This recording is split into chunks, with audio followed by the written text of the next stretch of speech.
kind of like, hey, what's up, everybody? It's the Rolling Rogans, and I'm really rolling right now. I rolled a doobie. No, you didn't. I'm high. Actually, I didn't do a roll. I drank it. So I don't know. I'm feeling pretty high. And Hi. honestly, So that's pretty much the start of what this episode's going to be. as you see with the report of we are the Rolling Rogans Art of Aging, and we talk about our experiences, right? Right.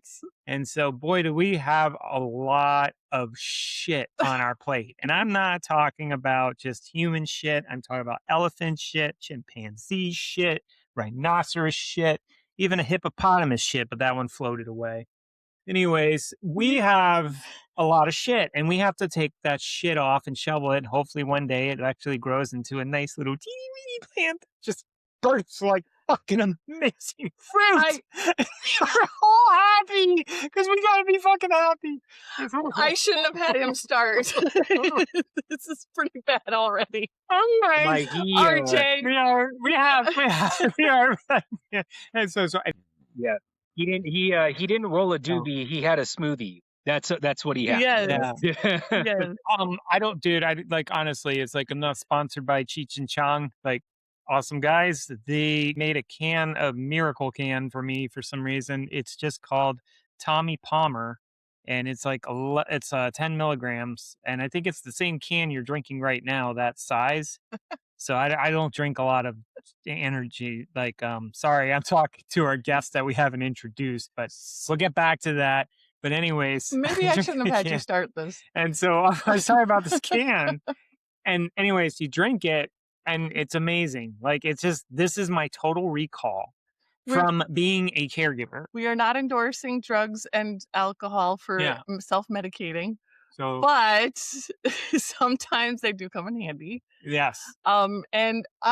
Gosh, I was gonna try. I mean, RJ, you are special. You're pretty wild and crazy too. So this is our special guest that we have, because we have a guest on the show, right? Yes. Amy? Yes, we do. Awesome. Amy, you take away. This is your show. RJ, you look pretty calm right now, but the last time we saw you 4 years ago, it was pretty wild. Okay, wait. We had a lot of fun. Who is RJ? You didn't edify him. I know. This guy is awesome, by the way. Like, you fourth generation UPS. I mean, I can't get over that. That's like a whole family. 5? No. Or did I say 4? That's okay, 4. You are holding up 4 fingers. I thought, okay, so 4. Holy shit, that's amazing. And he's been in numerous bands. I've seen some of his artwork too. He's got some interesting. We have some of his artwork. He's an interesting person all over, because like I believe you were taking skulls at one time and making jewelry at it or something. I'm like, who is this guy? So, but he's more than that. He's also a caregiver. He's taking care of his family. He's going to share his story. But I'm going to learn a lot from this, because I'm taking care of my mom right now. And I'd just like to know, like, more personally on a perspective what that's like, because whether your loved one is family or a person you're taking care of, a friend, it's cool to see that dynamic. So without further ado, I'm apologizing to everyone now. Are we going to do this? Yes, we are. All right, let's get in it. Hi, I'm Amy. And I'm Joe. And we're the Rolling Rogans. Whoa! I'm like, well, since you mentioned Total Recall, it's just like, yo, get out the door. There's a Rogan in there. Quickly. Okay, so I want to add how we met you. And I did mention 4 years ago we met in person, but we connected through our friends who do All in the Delivery podcast, Dave and Luke, and you were one of their listeners. We were doing graphic designs for them, and when we were traveling in our van, we were in California, and somehow we got connected. Everybody just wanted to start hosting us and having us pull up in their driveways, and it was awesome. Yeah, first they said they're in Victorville. I'm like, where's Victorville? Well, we had. I didn't even there's a thing called we Victorville. Actually had a job. Yeah, we did have a job there, but we saw him before that, like our first time around. Yes, because there was one time we did it and before selling beds. And you took us out to a drag show, and we couldn't keep up. I got tired around midnight. I couldn't keep up with you. Yeah, So ball of energy for sure. But like I said, it's so you're cool. wild and crazy, but you are the sweetest person I know. So Wise yes. one. That's actually, I mean, that's where I met you guys originally. Because yeah, we went out to Ricky's bar, and yeah, it was drag night that night. And at first, I wasn't even sure if you guys were even going to be able to find it, because I mean, I'm up here in the high desert and all that. And yeah, I tell you where everything is. I met you guys had mentioned like, no, we're on our way. We'll be there in a few minutes. I'm like, yeah, I'm looking at my wife and everything, and she's already buzzed. And then we had Andy Von Six with us, who was and shout out to Andy Von Six, also another Yes. another Hell yeah. person who was on the All in Delivery podcast. But she met us up there, and I just remember I was just like, I looked at my wife, I was like, wait, we gave them the right address, right? We gave them the address to this bar, not to our house, right? And my wife was like, no, they'll find it. I'm like, okay, yeah, you're done. So then all of a sudden I see Amy just out like my peripheral vision, and I'm just like, holy shit, the fucking Rogans are here. I look over, I'm just like, dude, what the hell? And the first thing that popped, because I was it Amy like had on, because it was cold that night. I remember that. And I Mhm. remember Amy had, her hoodie on and all that. So I didn't recognize her at first. And then I see Joe with the famous glasses that you have on right now. I was like, oh, I know that son of a bitch. I'm like, hey, come here. So, and then I turn around and I'm like, oh, there's Amy. I'm like, oh man. I'm like, my two favorite specs. I'm like, perfect. Yeah, but then that's where we first met. Me and Andy, and me and my wife is like, she was borderline, cross-baited and all that. Me and Andy are just slamming shots. I remember like towards the end of the night, Amy was looking at me like, normally, we're kind of like in bed, around this time, and we're just like, night. You were juggling limes, and I'm like, I am wiped out. I felt so old. Oh Like I yeah, haven't dude. partied like that forever. Oh yeah, I mean, I was juggling limes. I made out with a drag queen, but not in a gay way, like in a cool jailhouse way. But she was beautiful. Let's just, I mean, I'll just be honest about that. But I mean, I interrupted your wife picking up a girl for you guys. yeah. Oh yeah, no, yeah, dude. When my wife like gets like that drunk and she sees like hot girls and everything, she's like, I'm gonna let them touch my boobs. I'm like, you go right ahead and do that. I'm gonna have another shot. We're very So, all we're right. very free spirited. Yes, I was gonna Mm. say let's get into that a little bit because you also are your wife's caregiver now because you just discovered something new. So, give us a little background about your wife and what you have to do now. Yeah, so my wife, if anyone's listening to this, if you do follow um the Delivery podcast, of course, shout out to Luke and Dave and all that.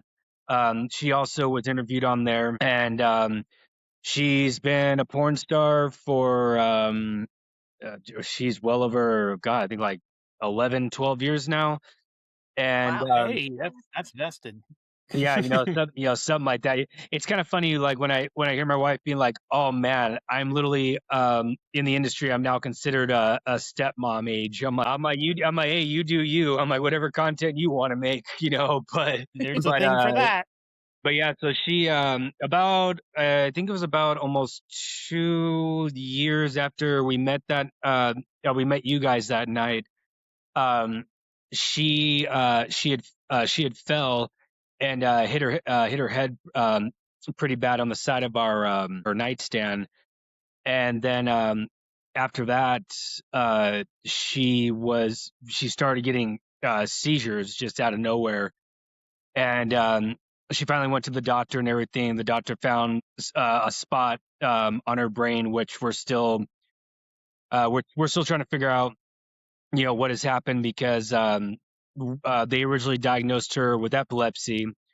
And as of right now, she is on anti-seizure medications and everything, but they want her to also go and get a genetic test because the medications they've been prescribing to her, um, they have had like really bad reactions. But it's like she's taken like almost like every medication that you could possibly get to make everything go down, and nothing has really been working except for 2 or 3. So they wanted to go get a genetic test done because there's a possibility that there's a gene in her family that basically prevents certain medications from helping her and all that. So for the time being, they still want to have her come in for another brain scan and all that. And they told us that the spot that they found, it could be anything from a leaky faucet. It could possibly be a benign tumor. It could be from head trauma. The worst case scenario is neoblastoma, but they haven't gone that far with it or anything. For those of you who don't know what neoblastoma is, that's basically the worst type of brain cancer you can get. That's the same brain cancer that killed John McCain. But so far, we haven't gotten that far. It looks like it may be something less severe. But either way, it's still, she's still going through a lot of testing, all that. But one thing that is confirmed is that she does have epilepsy. I'm glad that you're doing the genetic testing. I actually recently have been doing that for myself to fine tune my treatments as well. So I really hope that works well and she finds more effective use of the medications. Yeah, same here. Her they're gonna have her come in this Friday, so she can go get that all done. And basically it's just you're pretty much just riding the wave of The what. waiting game, right? You gotta Yeah. just take each day at a time, and it's just like it is what each day is what it is, and without thinking about what is until it happens, whatever that makes Well, sense. it happens. Yes, Has I gotcha. happened. Presently Um, is just stay present. I also wanted to add that she's had severe anxiety for a very long time, and so when she does her porn studio and everything, that's basically a home job, right? So she's learned to adapt to her needs. Yeah, well, her anxiety, it's always been there. It's just that getting up there in age and everything, I mean, she's only 35. Um, but the thing is, what she's discovered is that like she likes to work by herself. She's only worked with like a couple other people and all that, and it's because she she doesn't particularly like being touched unless it's like with somebody that she trusts and somebody who understands. Like, hey, this is the way things go. This is how we're working with this. Just be respectful. Make sure you're tested. I'm making sure I'm tested, being safe, and all that type of stuff. But as time has gone on, she's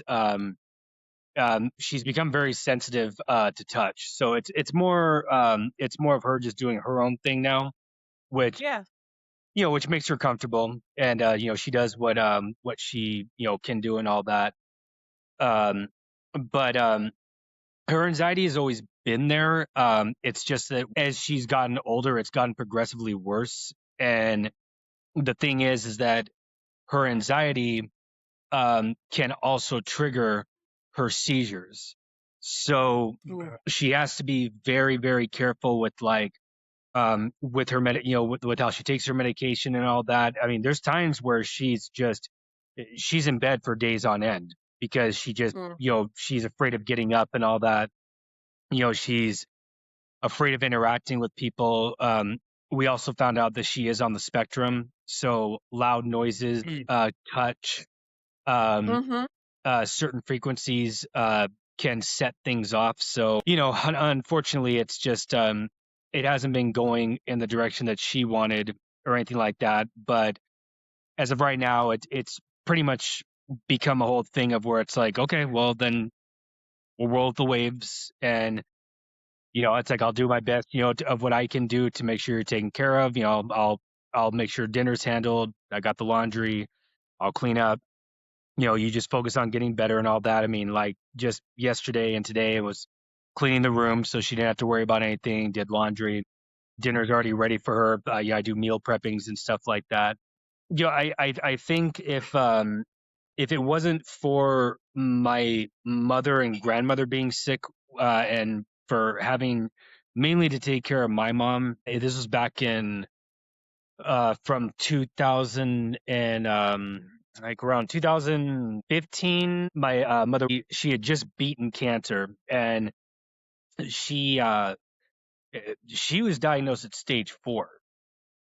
They didn't Oh, even wow. expect, so they didn't even expect her to live with the type of cancer that she had, because she had ovarian cancer. When they discovered it, um, they thought it was menopause because like she was bleeding really bad. She had constant abdominal pain and all of that. And then finally, when we got her to the doctor and all that, um, I've never spoken about this about my mother, but my mother was a severe alcoholic. She Mm. was a tweaker, a coke addict, and all that.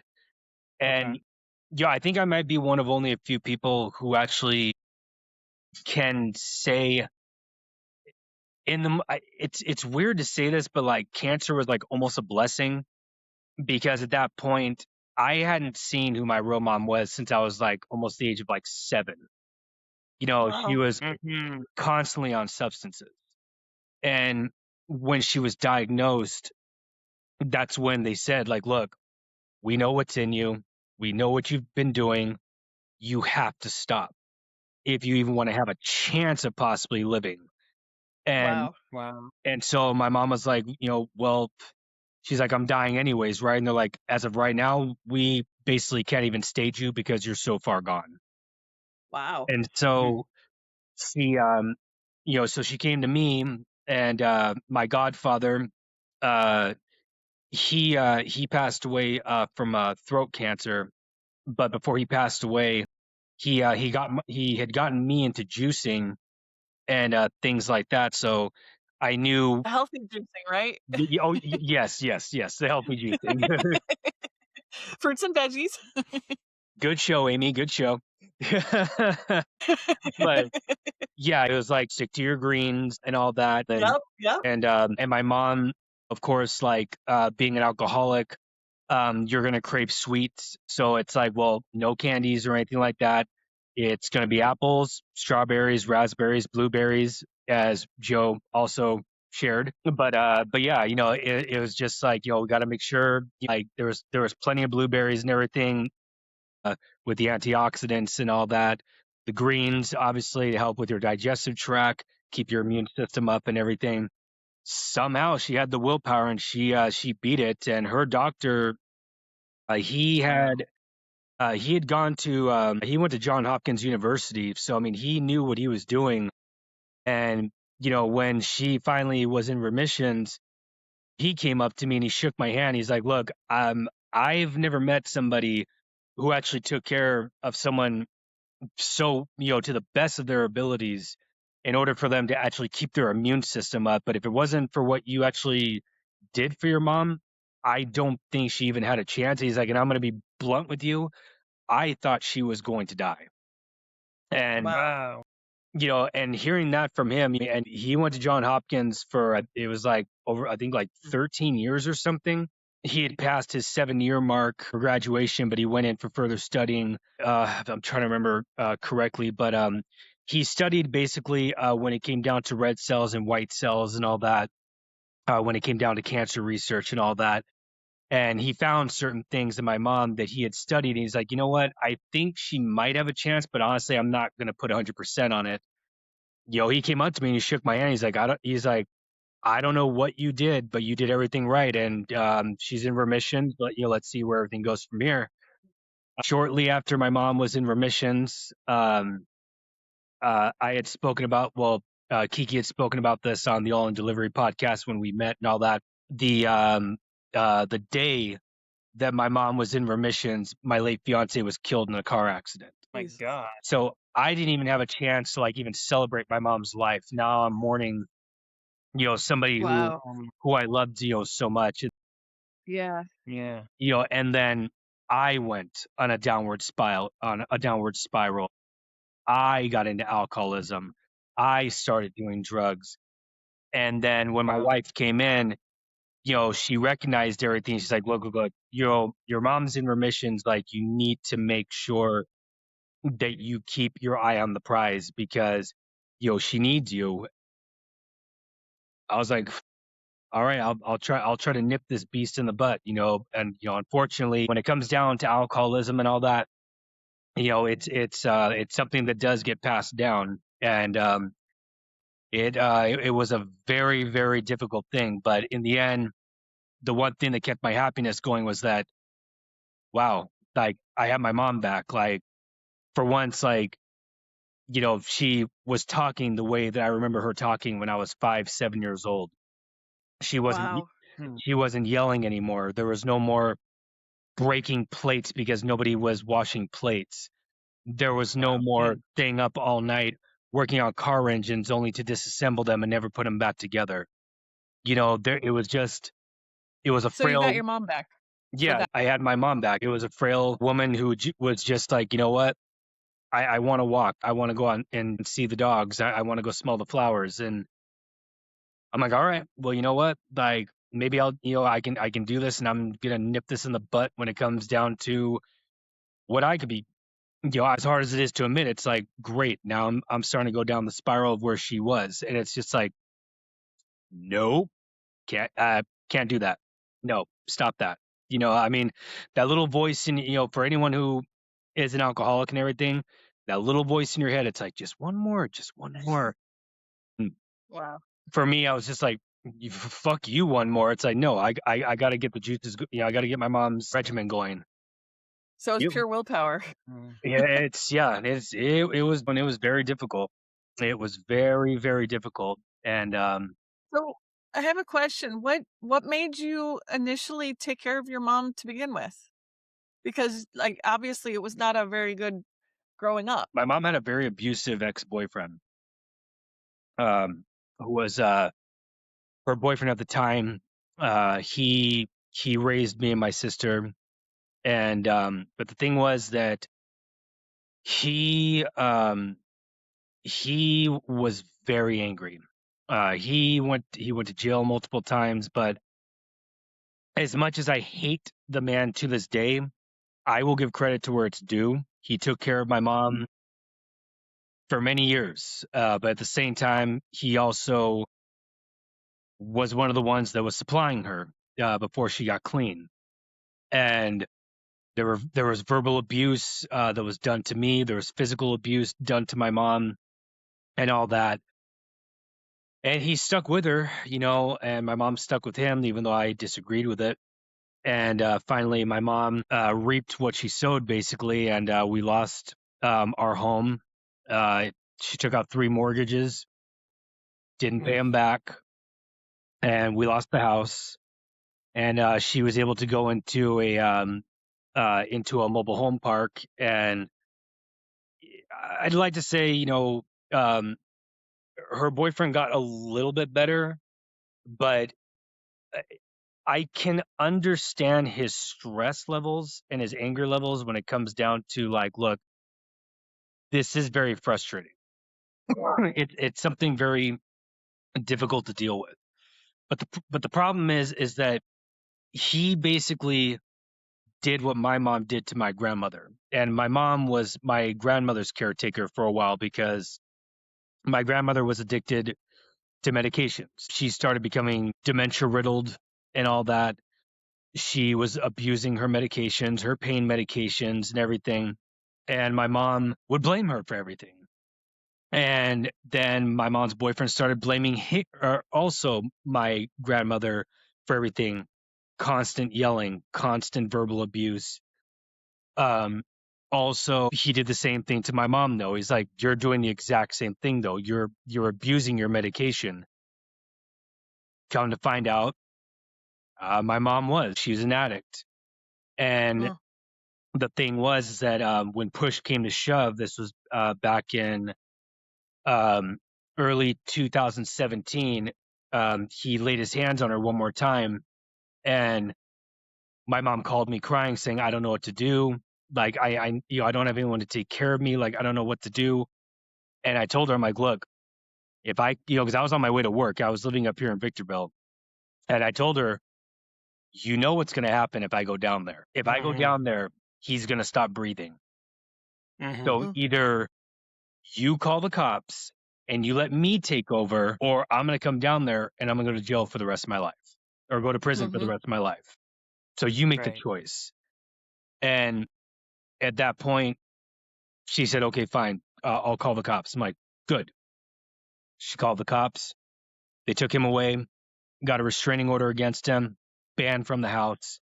I took care of her for another year and a half. Mind you, my grandmother had passed away prior to this, before all this had even happened. Um, but I basically now was losing my savings. I was losing everything because I was paying for my rent, all my utilities, my food, animal food, and everything at my house. And then I was doing the same thing down there for my mom, paying everything, Wow. food, necessities, electricity, everything, fucking paying for everything. I lost everything. I don't have a savings anymore. I live now paycheck to paycheck. And it's been that way since Wow. 2018. And the thing is Wow. that, as time goes on and with the rising economy and all that, it's very difficult to start getting a savings going again. Yeah, And for sure. I've been scolded by my family, because there's times where I call up and ask them, it's like, hey, can you guys send me just $20 for gas? I'll pay you back. I always pay back. But instead I'm met with lectures. And I'm met with Ugh, yeah. Mm. lectures, Judgment. and I'm met with lectures from people who didn't help me. Nobody helped. Right. Mhm. The only people who helped me was Kiki and two of my best friends. And both of those best friends don't even talk to me anymore. Mm. Mm. And I was able, my mom was diagnosed with diabetes after, before, or well, a little bit after I started taking over everything. And thankfully, I had a great manager at that time. So he made sure that if I had to take my days off, he would make sure that I got my days off and all that. Didn't know anything about FMLAs or anything like that. I was losing money, but he said, hey, if you gotta be there for your mom, go right ahead. I know how it is. I did the same thing for my mom. I'm like, okay, I appreciate that. That's Um, Mhm. cool. my Mhm. mom was she was at around 287 pounds, and she was just sitting in her bed, just eating all the time and everything. And the problem was is that I found out that her boyfriend was giving her junk food. The thing that I Mhm. I kept reiterating to them, don't do that, because Yeah. that has crap in it that you cannot be having. You're in Mm. remissions. You can't be doing that. Yeah. You need to have chickens. You need to have your rice. You need to have your beans. You need to have your fibers, your antioxidants. You need to have all these things. These are the things that I did for you when you had cancer. Right. You may be in remission, but this can come back. And for him, it's like, no, this is cheaper. It's like going out to get McDonald's every single day. That is not cheaper. No. That is what that is a killer. Yeah. You don't do that. Convenient. So when he was gone, I put her back on the regimen. And when I did, she ended up losing almost 150 pounds. Wow. And she started walking again. She was on a walker for a minute because she had been sitting in her bed for so long. As I told her, it's like if you don't get up to do something, you're gonna get bed sores like how grandma did. Like, you need to get up. You need to move. It's like, I need you to do an exercise. Go and walk around your living room a couple of times. Come back. It's like, on my way to work, I would stop by. I'd be late to work every single day. It's like, here, I got you. And then at that point, I started doing meal prepping. That's where I got into it. And then I meal prepped all of her breakfasts, her lunches, her dinners. Of course, what broke my heart is that she was there alone. And I would try to Yeah. stop by every single day, and all she had was her cats. And then that's when my two best friends would come in and be like, "Hey, we'll go chill with her. Like, it's no problem. Like, she needs some interaction." I'm like, "That's cool. No, I'd appreciate that, because I have to go home. I have to rest. I got to do my thing at home also." And Yeah. The burnout. But you I mean, you have a job that has an amazing task, like how you get to work and back. Like the amount of hours that you put in just getting there Well, is just you insane. said 81 miles to your center for UPS, right? Each 81.2 way? miles. and that's UPS. Then you go out on a route, you deliver, and you come back, and you're gonna have to go all the way back home. which was That's which is delivering another yeah, 53.4 miles. yeah, exactly. So it's not just like, I'm tired, I'm exhausted. I'm like, what you put out there in the efforts of taking care of your mom, and just, what you did, and even just making the attempt to stop by. I mean, that's incredible. That's more than a lot of Yeah. people do.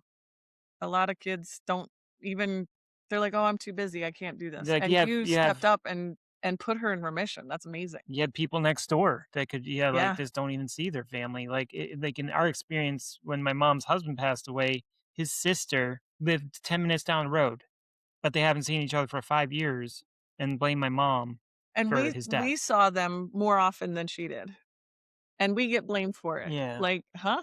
So So I wanna go back and ask again, like, what drove you to help her so much? Because obviously it wasn't. I'm asking because a lot of caregivers struggle this when there's abuse or alcoholism or things like that. A lot of people usually cut the person off. So what drove you and to continue helping? I'm actually broken right now as we're talking live, because, like, like I said, I got high to get myself in a different place instead of this reality. But yeah, like, I am this close to just throwing everything away and just disappearing. Like, I'm done. It's getting harder for me, like I'm hitting this wall. So that kind of, like, that drive, or however you're doing this, I mean, Very inspirational I yeah. for us. I think this was the right time for this episode, honestly. I mean, the honest answer is it's it's the woman that gave birth to me. Wow. It's my mom. I put everything aside because at that point I also realized who my family members were. It's similar to like what you guys went through also with with the family member being only 10 miles away. I mean, I'm pretty sure my sister probably won't hear this, but nobody in my family came to help me. Nobody. It Mhm. always happens like that, or almost always. Yeah. Yeah. There's And always one person that bears the weight. and the thing is that once my mom had passed away, all of a sudden everybody's sad.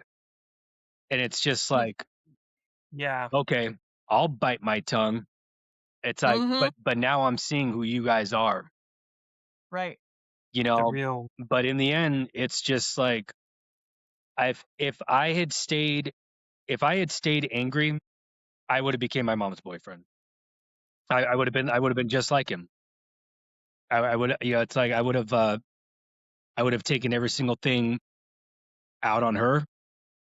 And at the same time, I'm happy that I had that learning experience because I'm not gonna lie, I mean, there's been times, when it comes down, to Kiki, and all that, when it comes down to my wife, like when it comes down to her medication, it's very overwhelming.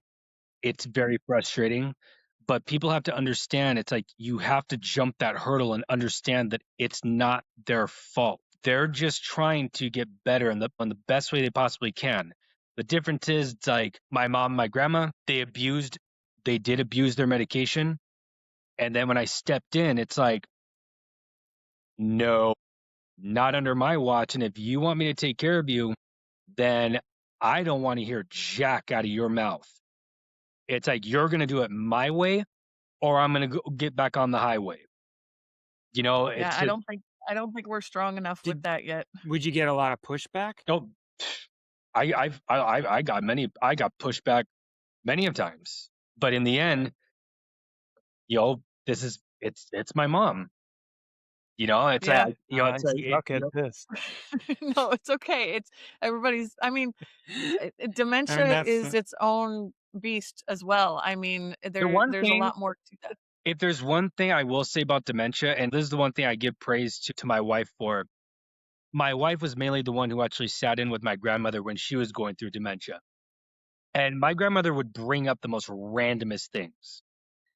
Um, my other grandmother who passed away 2 years ago also had dementia. If there's one thing I learned from my wife was simply this: just let them talk. If you Mhm. just agree with them. Like just Mhm. whatever fantasy world they're in, just entertain it. Because the more Yeah. you fight back, the more upset they're gonna get. and they're not going to understand Mhm. where they are, what they're doing, who is here, who is there. They're not going to get it. So when it came down to Kiki, my wife, when it came down to my grandmother, my wife loved it because my grandmother at one point, she had on the History Channel and she was watching a World War II documentary. And my wife and I are watching it. They're in dead silence.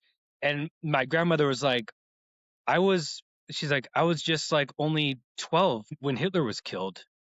She's like, that's so crazy to think about that. I was alive during that time. And then, my wife was just like, yeah, that's major history.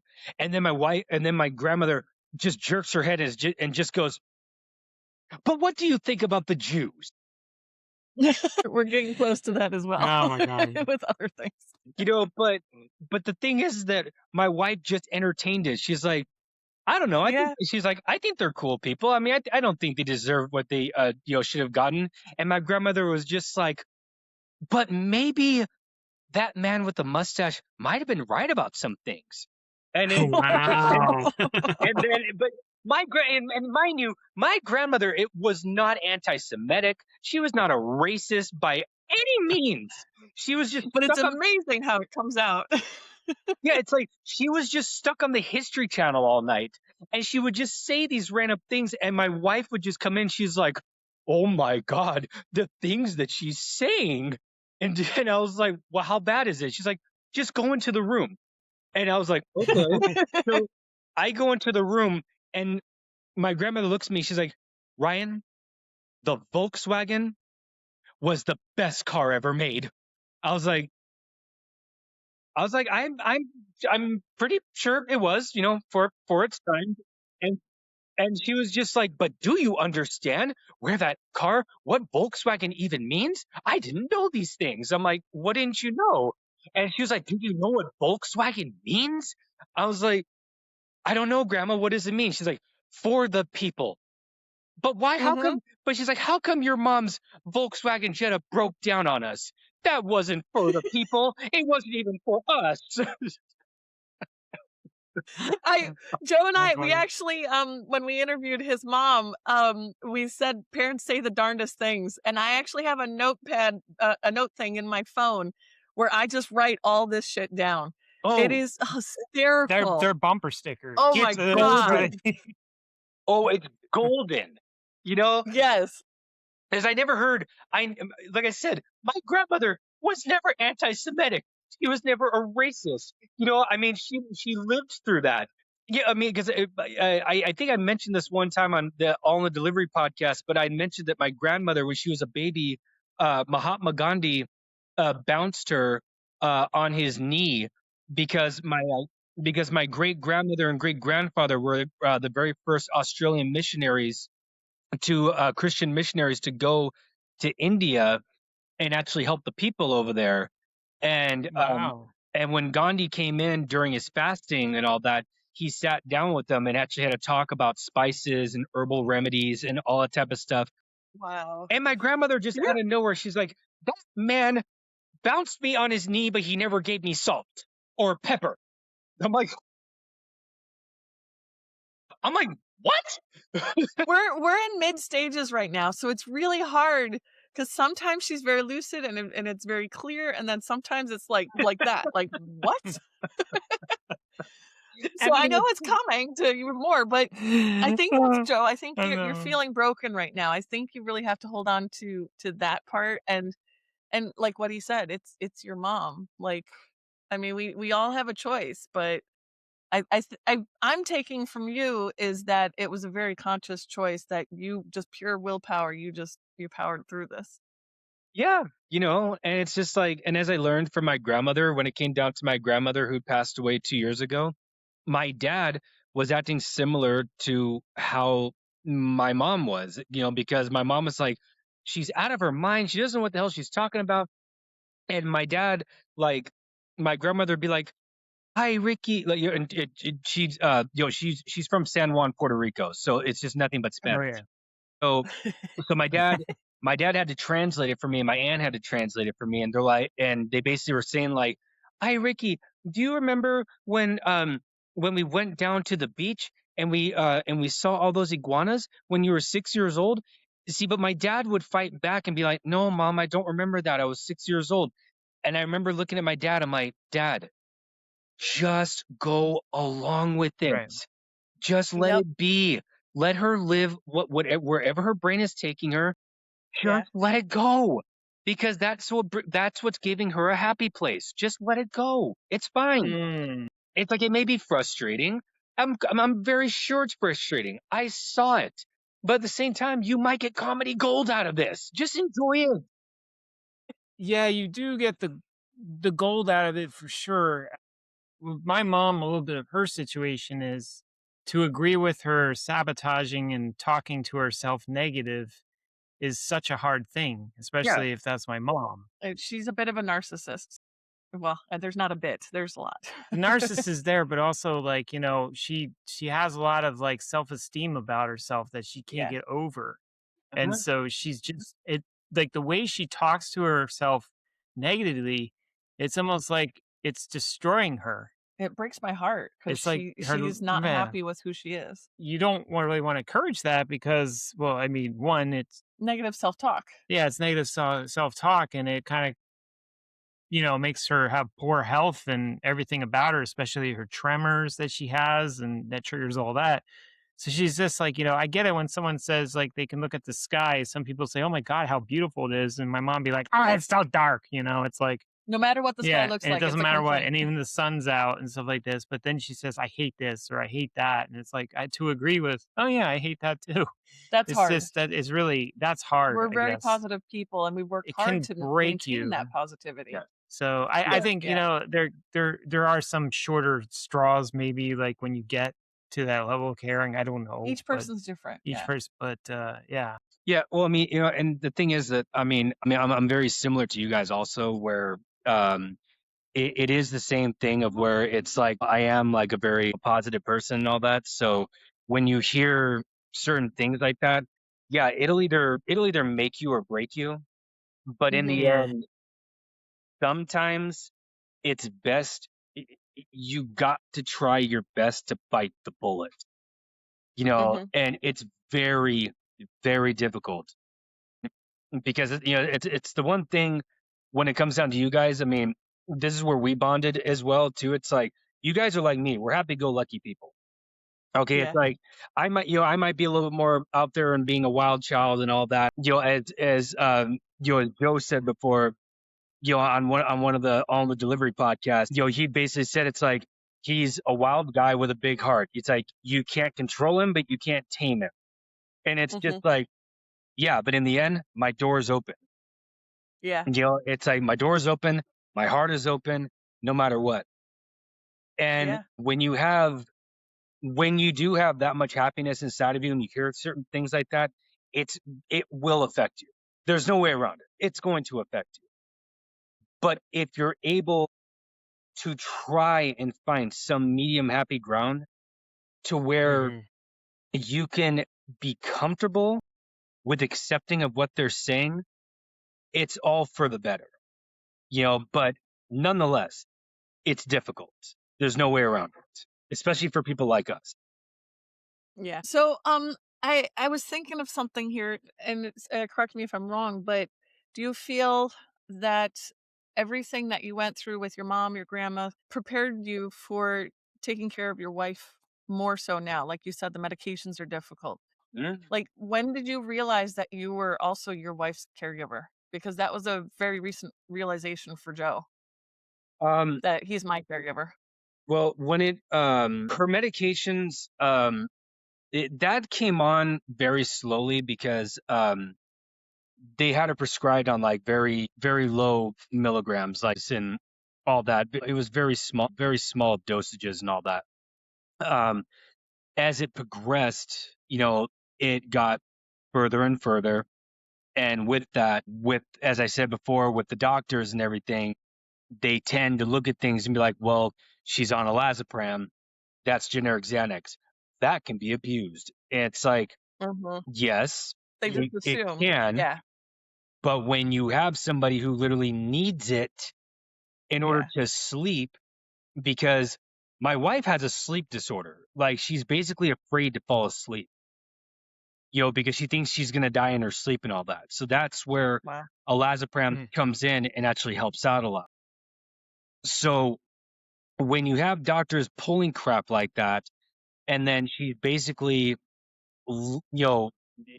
whether it be, having to save her medication, which also causes withdrawals, that is not going to help, you know. Right. So it took some time. Where it's at right now, they finally got her on a better regimen and on new medications and all that. So it it took a minute to get used to, because now um she's able to actually like lay down and slowly start falling asleep, and actually she's starting to get an appetite back. She's not That's as great. nauseous as she was before. Her anxiety is down, even on because she is on alazapram, but the other one um that she's on, I believe, was it called? I believe it's colonidine. Don't quote me on that, because it's when you've dealt with family members who have had like prescriptions and all these different names, it's just like, oh my god, who comes up with these names? Can't you just call I it? know, right? I mean, it's Yeah, like yeah, it's like, who comes up with these names? right, Like, this is just like like crazy. Gleamnex. I know. I for some reason, with my own medications, and my mom's and Joe's mom's, like I'm able to spout the names for the most part. But yeah, until it's a new prescription, and I'm like, it takes me like a month to figure out how to say it.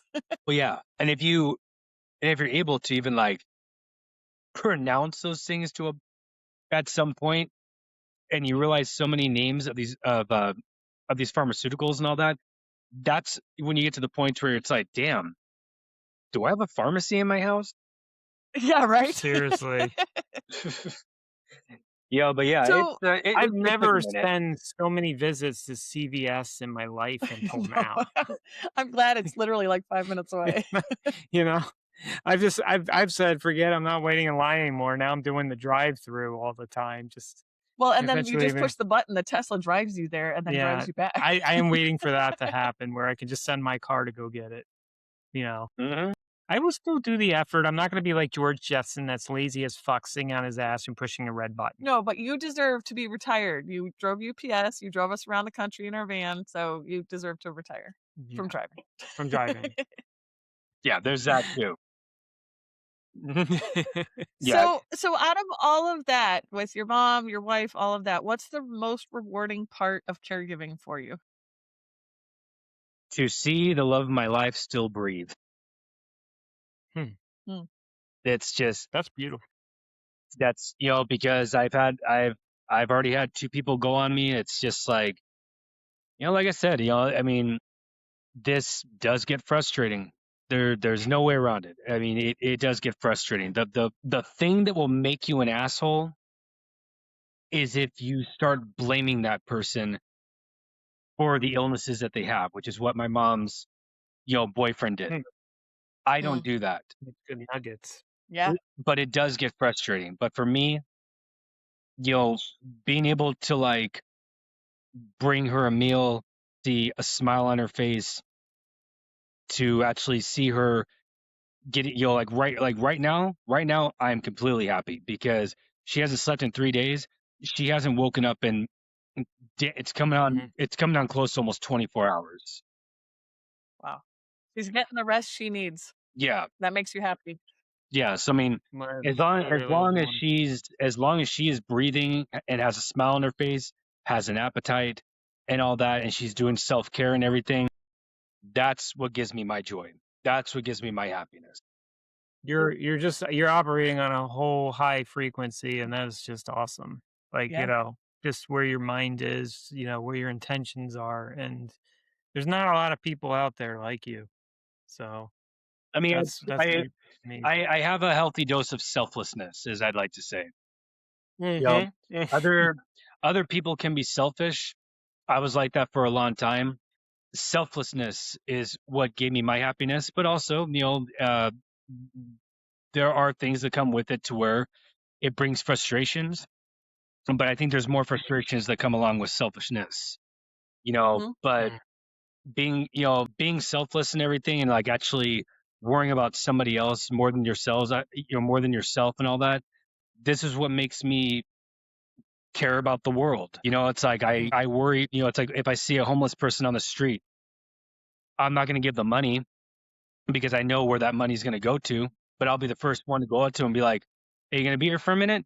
It's like, "I'm going to be here all night." It's like, "I'll be right back. I'll come right back with a sandwich and chips." Mm-hmm. It's the You right know, way. Yeah. it's like, no, it's like, man, it's like, I know you've probably been drinking all day. I know you probably have had some type of substances in your system, but in the end, you got to eat. You need some water. You gotta, you gotta keep some fuel in your body and all that.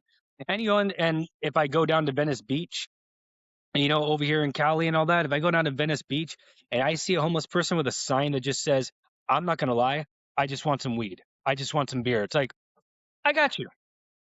It's like, what? I appreciate the honesty. It's like, man, I got Yeah, you. It's like, I'd much rather have you just be honest. It's like, what? I got you. Don't worry about it. It's like, you want a Yeah. sandwich with that? You want a pizza? I got you. Don't worry about it. that's awesome. Honestly, I wanted to share your story, but I think you're helping us a lot more than what we realize right Yeah, now. I'm taking some nuggets here. Yeah, Really. No, but wise beyond your years. like if you want to share, by all means. Before I get to the last question, do you have any questions for us? Any thoughts or When I guess this one would be for Joe. When or what was it that how do I put this into words? When you finally realized what you were up against, what made you find happiness? I mean, let's just say other than weed. I mean, like what was the one thing that actually gave you inner peace, like knowing that you had to be a caretaker now? I guess what I would say for that answer is my location where I am right now. There's just something magical about this lake. It's like a 76 acre like private lake, but there's not a lot of like houses like building line. It's like you have this space and this land, and I'm having really fun discovering myself at the same time. So I grow my own vegetables, and when I eat actually the vegetables that I can make for my mom and for myself for breakfast, I didn't have to go to a for me? grocery store. And for you, it's a challenge with the gluten I know. menu. But the garden is gluten But free. well, yeah, I know I do. I do. But so that kind of turnaround realized that, like, I really do feel free. Like, there's not this pressure so much of like, I don't have a roof that I'm not gonna, I don't have a place to go. Like I feel at home. It's the weirdest thing. So I After guess tra- it's like, after traveling in a van for 5 years, yeah, we've yeah. actually found home. So that's when I was helping here, and when I was able to, you know, I mean, before buying the house, my mom was living with her cousin for a year, like renting. Mm. And now that I have taken care of relocating my mom after this whole trauma and experience from her husband passing away and all the dirty laundry that was recovered. It was like seeing my mom with her cousin, and she's here in Florida where I've got her out of the crab bucket, I would say, which is like a lot of her surrounding friends or influences, like, made her a different person, somebody that she's not. And so it's like to get her out of that was like my happy point, because when I come to this property and I see a family member that I haven't never really seen in years, which is my second cousin. That would be my mom's cousin. And she's really great. I wish that we bonded, earlier, or we knew about where she lived. We drove past her Yeah. for years and had no idea she was here. We were in this area for a long time and had no So idea. the caregiving of that kicking in and just making sure her mom's okay, and that Her cousin's okay. her health care is set up, like she's got her doctor's appointments and that can be taken care of. And just, I guess, the location of being here just makes up for it. It's not the house. It's not like, the materials or anything like this. It's just the space. It's the strangest thing. Like I feel so comfortable here that if I leave the property, I mean, I'll take day trips and stuff like that, but I already get homesick. That's the strangest feeling I've ever had. I've never had that in like, I feel like we live yeah, more in the present moment. yeah. So I don't know if that answers your question, No, it does. but Because honestly, I mean, I will say, you know, I mean, everything spoke to me right there. The one thing that captured me the most is when you said like growing your own garden and everything like that. I'll be the first to say there is nothing like fresh fruits and vegetables right from the vine. Like oh yeah, there's a euphoric like type of Yes. feeling about it. And see, and that's what also gave me the happiness, when it comes to Kiki, because like even with what she's going through, she already like it told me she's like, I want to find 4 pallets, wooden pallets and everything, and I want to get myself like like a really nice like big plastic tub, and I want to have my own like little herb garden in the back, and I want to fill it with cool. with fishes and like have like a turtle, you know, and even Cool. but see hearing things like that, that's what gives me joy, and it's like Yeah, that's good. Okay, awesome. It's like you want to go out into the sunlight. You actually want to go out and you'll make your own little sanctuary. Like, oh hell yeah. It's like, when do we start? Mhm. I mean yeah, it's yeah, I mean it's quite a it's a really beautiful feeling like when you find like little pieces of happiness, to where it's just like, oh wow, I didn't think about that before.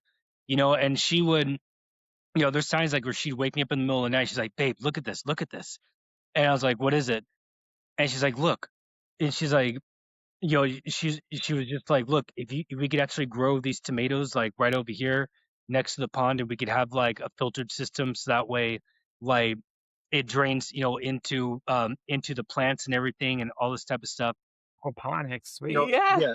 Yeah. Yeah, exactly, hydroponics and all that. And she was, she's like, I really want to get into this. This looks really interesting. I'm like, dude, fuck, when do we start? Like, I'm fucking down. And she's like, and then the cutest thing is like, she'll look at me and be like, wait, but I knew you always wanted a box turtle. She's like, look, I found a little. She's like, I actually found box turtles that can live like longer than us. And she's like, but up here in she's like, but up here in the desert, she's like, look, you can put PVC pipes in like right next to the hydroponic system and all that, and they'll just bury themselves like into the ground, and they'll just come out when they want to come out. And I'm just like, You have the perfect oh, that's fucking cool. ecosystem. You know, like those little Yeah. like even sometimes just little things like that can just bring about like so much happiness, after seeing them in bed and going through medications and all that. Sure. Yeah. I had an experience with the growing basil and it took a while for me to like first I would kill basil when I buy it at a grocery store. Like I just buy the plant instead of just like a clipping of it that's the same price. Like they just have those other and in a couple like probably a week or two it's dead. So and then now I've had these basil plants for 3 months and I broke off and created new ones and I'm like, "Holy crap, I'm doing this, like, I'm actually doing this." But then I have to, like, battle a fungus or battle, like, lack Lizard. of nitrogen, lizard, aphids, and all these Caterpillars. different things, and I'm like, yeah, now I'm like this, like, trying to it's like I'm just Trying manage to your control it. ecosystem, and so you even though things are like, "Oh, this feels good," it's like, "Oh, wait, you got this," like, you're always met with some kind of friction in to make you who you are and Hello. better. And so what I will say is like so to finish and wrap this up is because I'm coming down my high, I'm conscious enough. This is a very sobering But conversation, actually. yeah, yeah, like I was sitting outside, like in the lanai, the sun's on the other side, but I could feel all the warmth and the lake is everything was just like cool. And I'm taking care of my basil, like I pinched off a lot just to start to learn how to get it to go bushy versus tall. But then all of a sudden I said, "Oh, cool!" Like there's like this spider web on here. It's like really weaved on the basil, and then I saw this little spider, and I'm like, "Hey, guy!" Like I started, "Hey, little fella," it's like talking to him. But this is where you have like I made a friend, like a guardian to my basil that's gonna take care of like aphids. He's got me. Like, Yeah, he's like, so it's not like, "Oh, like, there's this spider on here and it's ruining my basil and whatever." No. I was like, "You learn this ecosystem and how things have to balance, you know? There's the good and then there's the bad or however you look at it." But, and that's just like that was cool though. That was just like that flipping back and forth that really felt like I was in my element of joy or my zone or something, wherever that is. yeah, So it's actually similar with me also because I found a little population of black widows that were outside of my house and all that. And the thing is that living in the desert, in this hot, moist climate and all that, you're gonna find roaches all over the place. And Mhm.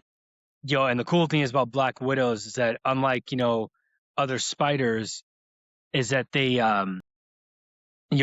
set their webs so that way they're basically like traps. So Mhm.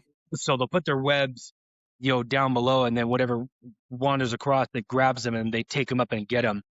And I Yeah. found a little population of black widows that just caught nothing but anything that was just roaming on the floor. And it's just like, oh, thank you. Like that actually Yeah.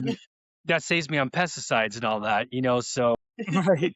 Yeah. yeah, it's so I definitely, yeah, I definitely get where you're coming from with that. But it's like when you're planting your own gardens and everything, as much as like I think like you and I love caterpillars like as much as like any other like little kid and all that. Mhm. But it's like once they're on your garden, it's like, oh, you rat! Like, Yeah. and I hate saying that because I love rats, but it's just like, ah, It's like, I'm like, no, stop yeah, it. It's like Jesus Christ, like no, like there's another caterpillar trying to fuck my tomatoes. This ain't cool. yeah. I tried to negotiate with a lizard. He was like just chomping on my leaf like this, like on my spinach. Like I'm like, "What are you doing?" And He's like side-eyeing you. I'm like with mouth still moving, and I'm like, "I see you're eating my spinach." And he's like ready to chomp. Ready to chomp him I'm another like, bite. "All right, here's the rule. You only get this one leaf, and if I catch you, like you're out of here." Like, what am I doing? It's like, Oh, You're living in the present moment, which is good because there's so much yeah, stress. This is your stress and relief. yep. yeah. Oh, hey, Joe. So, There actually was a picture that my dad gave me that I think you and Amy would both really love it. Um, I don't know if I don't know if like you remember me telling you like when it came down to my godfather's like artwork and all that, how Yeah, like I have some. yeah, Yep. so like how he would had like his junkyard series. And I Mhm. remember telling you it's like, for me this is beautiful chaos. It's just a bunch of like Yeah. junked up cars and everything all yeah. like that. So my Yeah. dad gave me this picture and I finally hung it up. Dude, you're gonna love this. Check this out. Okay, when I show you this, tell me what you think it looks like. It's a little blurry. It's hard to see. It l- it looks I very see, industrial from what I can see, is that but it's hard to tell because it's pretty blurry. Oh, it's a junkyard, I'm right? so oh, The happy. cars. I am so happy you just said that. cool. Wow, like it's like the That's rows nice. and rows of the junkyard cars. If I'm seeing it right, What year is that though? Because those look like they're the old older ones. older ones. 19 Yeah. 1926, and it's not Holy it's not a junkyard. It was actually a car show with brand new Model T Fords from the 1920s, and wow.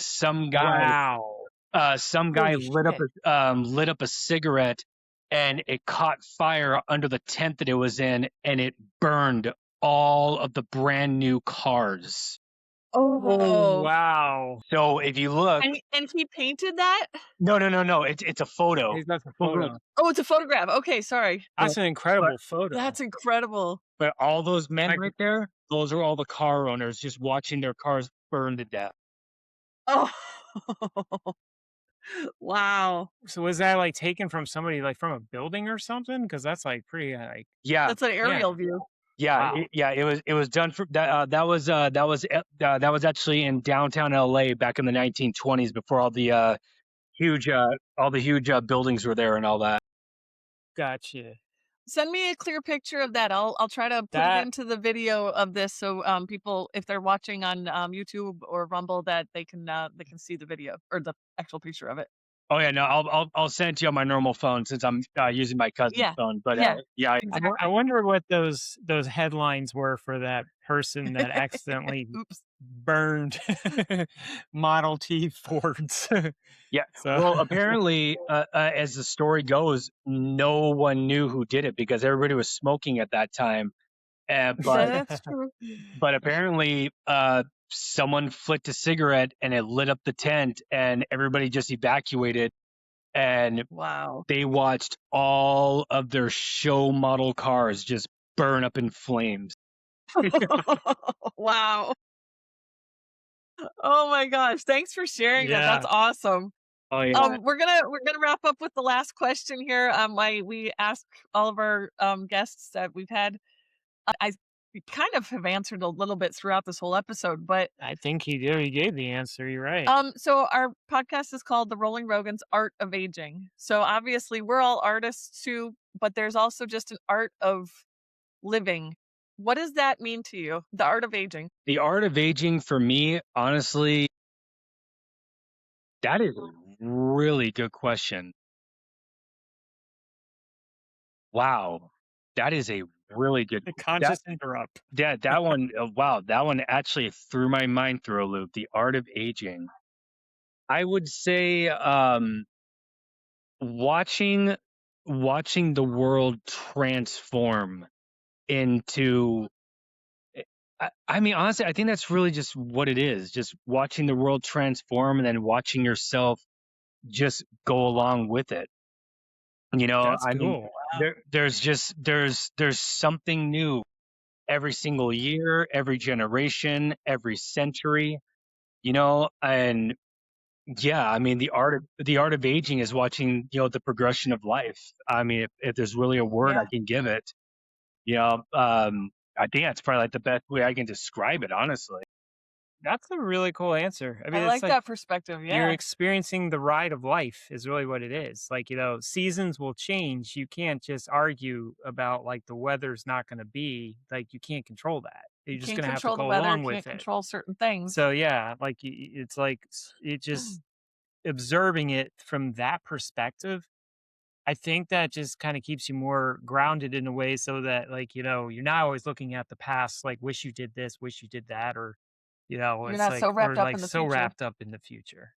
Yeah. So I mean, it's just, I guess one of the best examples, I mean, the only example really, I guess, that kind of comes to my head is, back when I was a kid, I mean, I remember watching, Terminator 1, Terminator 2, hearing all these things about AI and how it's going to destroy the world. And here it is.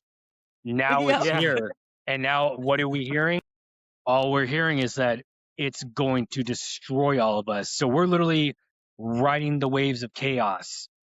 So Yeah. it's just like, where do we go from here? Because all it seems to be is that we're riding a wave and there's nothing but a bunch of great white sharks getting into fights with dolphins. You know, You're right. It's happened. You can't control it. You can't go back now, especially how people unleashed it. And it I'm would trying be to embrace it and see where it takes us. I'm trying not to be too doom and gloom about it because there are benefits. I mean, I've learned a lot about my own health with the assistance of AI, and I feel like I've got more control over it because the doctors don't do shit. I But the think AI has helped me. So, I think if but there's AI definitely both. I think if AI, as long as AI, like, I mean, I think it's inevitable, but I think Mhm. Mhm. if AI is never to be used for the military industrial complex and actually used to help people and actually better our lives and to better the workforce and whatnot, not necessarily take away jobs, but to relieve people of certain work so we can actually just live a good life and Mhm. Yeah. just pursue our happinesses while we let the robots do it. That sounds great. The problem is that we're surrounded by a bunch of billionaire weirdos who love bombs and whatnot, and they'd rather use it for the bad. When like I think AI could Yeah. really be used for the good, and it's been shown in medicine and surgical uses and whatnot. And unfortunately, I mean, if it keeps going the way that it does, I only fear that it's just going to leave a lot of us homeless and a lot of us not knowing what the hell we're going to do next. But if AI was used for the good and not used for the bad, I really think it could be used for great things, and we could actually focus on what makes us happy: artwork, taking care of our loved ones, Mhm. actually focusing on Exactly. our own mental health, and Mhm. if we have to move from a house, it's like, here, let a robot, move everything out of the house, things You like could that. design your life with it. Yeah, That's really what it is. yeah, Yeah. you know, Instead of the doom and gloom of using it like in the war scenario, which currently a lot of them are, and it's happening. But I think what it is I've heard it from Elon Musk. He says like as long as they find humans interesting, they'll They won't kill they, us. they won't. Yeah, like that's Basically. kind of basically what it is. It's like to make it so like they're still Keep us find us interesting. interesting. Like they would need us in that way to learn about yeah, us, like our thoughts in the way because that's just that Well, bridge. it is definitely It's an not. interesting time, and like you said, the art is to watch it, see it unfold, and I'm disappointed we don't have hover conversions. yeah, That was supposed to happen in they promised us 2012. that. That was 2012, right? Or 15, Yeah. 2015. yep, Didn't happen. yeah, So I'll exactly. take uh I'll take full self-driving cars. That's pretty fucking cool. Like that's just it's wild. Hey, I'd recommend you looking into the Venus project, because that seems to be the only project that I would actually be willing to go full force with when it comes to living in a society where humans can actually just focus on their own mental health and actually work, and just worrying about themselves, not and letting just letting the machines do everything, all the way down to where self-driving cars could actually pull themselves over with magnetic technology and not having. Hmm. Mm. But yeah, no, if anyone else here is listening, look into the Venus project, because it's beautiful. And I I It, would. just wrote it down. I'll look into it too. Oh no, you'll love it. I'm pretty sure the creator of it, he's been going along with it for many years, but he was in his hundreds when he actually built his first house, made after the material, or made with the material that he created. And it's literally, it folds up just into, like, when he built his house, it basically was like the size of a table. He adds heat to it, and it just becomes one huge house using type of memory metal memory. that he helped Yeah, memory. create. Wow. Wow. Okay, yeah, we're gonna Hmm, check that out. that's Yeah, but cool. I can go along with that for days. You know my nerdy ass. So Nah, I know. man. All right. Well, thank you so much for having such an incredible conversation. Yeah, Um, RJ. this was way more than I thought we were gonna be goofy and we got serious, but it was great. It was exactly what we needed, I think. And you're just such a swell guy. I just live, man. Yeah. I take it day by day. I mean, I'm half past a monkey's ass and a quarter mile to his balls, but in the end, I will make it there. It just I have it's inspiring to know the amount of tolerance that you can put yourself through and you have this level head about you. I'm not there. I would like to be there. Well, It makes me do me a think. favor, Joe. Honestly, do me a favor. Keep in touch with me, and I have no problem guiding you in that direction. Because sometimes, well, not sometimes, I really think that there are people who have had experiences as myself, can give you advice to help you on your journey as well. So don't ever be afraid to reach out to me. IG, whatever. Just don't ever be afraid. Thanks. Yeah, because Thank there's, Awesome. you know me. I mean, do you know me by now? There's no judgment. Anything I can do, you. anything I can do to help, and all that. And and drop kick caterpillars. I don't care. It's like, we'll figure it out. That's what we need more in the world, is people helping people. So thank you very much for being here, RJ. Really appreciate you. Yeah, it's been a pleasure talking to you too. And as I've said on the All in the Delivery podcast, if there ever were traveling angels, that's you guys. So it's always a pleasure talking to you guys. Thank you. Thank you, RJ. Please like, subscribe, share if you haven't. And then also we have our Patreon. We would really appreciate if you could support us, because this is basically what I do for a living now, is I'm doing these podcasts as we take care of Joe's mom. And your health. And my health, because depends on what day I can do things. You can go to patreon.com/rollingrogans, and we have 3 levels: is a $3 level, a $5 level, and a $10 level, and those are per month membership. There's different benefits to it, so if you go to the website, you'll see all the little tier level benefit things. Appreciate your help. Hope you're enjoying the conversations as we are on this journey of the art of aging. Please help me.